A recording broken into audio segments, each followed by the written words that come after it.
தக்காளி பிறக்கின்றது. தக்காளி செடியின் தக்காளிகள் மரத்தில் கொத்து கொத்தாக இருந்து கொண்டிருக்கின்றன.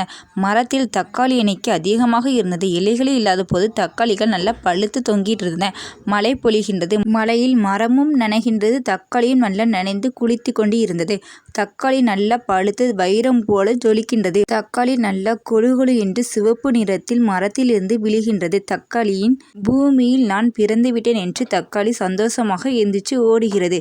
தக்காளி நல்ல சிவப்பாகவும் கொழு நின்று இருப்பதால் தக்காளி தனக்காண்டி ஒரு வீடு வேணும் என்று தன் உருவம் போல சிவப்பு நிறத்தில் தான் இருக்க வேண்டும் என்று தக்காளி ஒரு வீடு கட்ட ஆரம்பித்தது.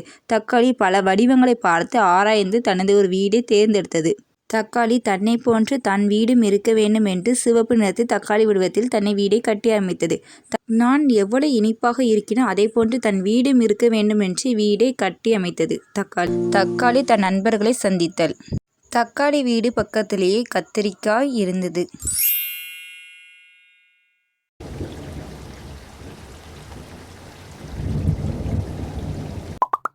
விவசாயி தக்காளியை பறித்து கொண்டு இருக்கிறார்.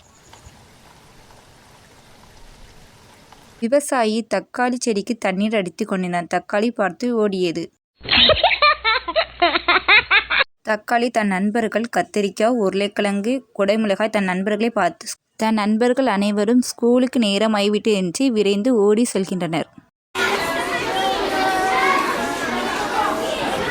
ஸ்கூலில் பாடம் நடத்திய பிறகு பள்ளி முடியவில்லை என்று மணியை பார்த்து கொண்டு அனைத்து எதிர்பார்த்து கொண்டிருந்தனர்.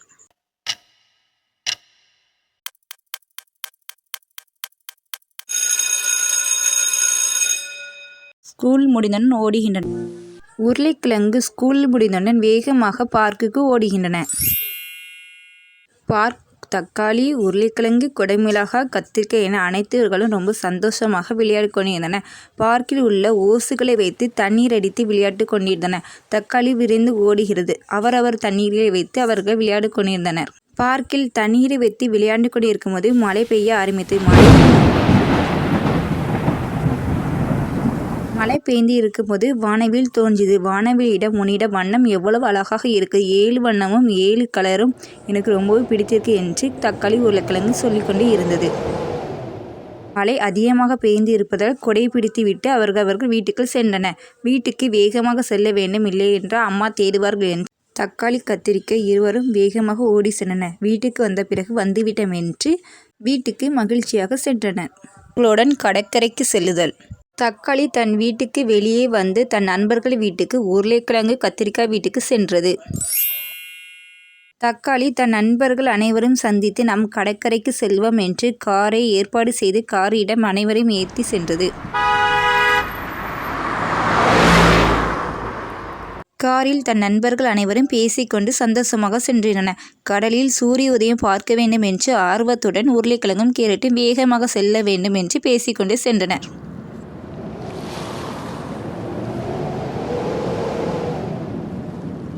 கடலில் சூரிய உதயம் பார்த்த பிறகு சூரியனிடம், நீ இவ்வளவு அழகாக இருக்கிறாய், உன்னிடம் இருந்து வெப்பம் ரொம்பவும் சூடாக இருக்கிறது என்று கூறியது. கடலில் உள்ள மண்களில் வீடு கட்டுவோம் என்று வீடு கட்ட ஆரம்பித்தனர். தக்காளி, உருளைக்கிழங்கு பெரிய வீடாதான் கட்ட வேண்டும் என்று வீடு கட்ட ஆரம்பித்து கொண்டிருந்தனர். தக்காளி தன் நண்பர்களுடன் ஆபத்தில் மாட்டியது. கடலில் தக்காளி மணலில் விளையாண்டது போதும், கடல் நீரில் விளையாடுவோம் என்று தன் நண்பர்கள் அனைவரும் கடல் நீரில் விளையாடி கொண்டிருந்தனர். கடலில் உள்ள ஆபத்துகள் தெரியாமல் கடலில் உள்ள ஆழம் வரை சென்று விளையாடி கொண்டிருந்தனர். கடல் அலை பெரிதாக வந்து கடலில் அவர்கள் மாட்டிக்கொண்டார்கள். தக்காளியும் தன் நண்பர்கள் அனைவரும் யாராட்டு உதவுங்கள் என்று கத்திக்கொண்டிருந்தனர். கடலில் ஏதோ குரல் கேட்கிறது.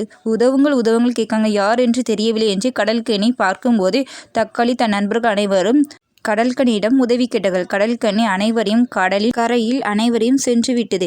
கடலின் ஆழத்திற்கு வரக்கூடாது, அது ரொம்பவும் ஆபத்து. ஆழம் தெரியாமல் காலை விடாதீர்கள். அதே போன்றுதான் நீங்களும். கடலின் ஆழம் ரொம்பவும் பெரிது என்று கூறி வீட்டுக்கு செல்கள் என்று கடல்கனி கூறியது. கடல்கனி பழமொழிக்கு நமக்கும் உதவும். திரும்பி எல்லாரும் வீட்டுக்கு சென்றனர்.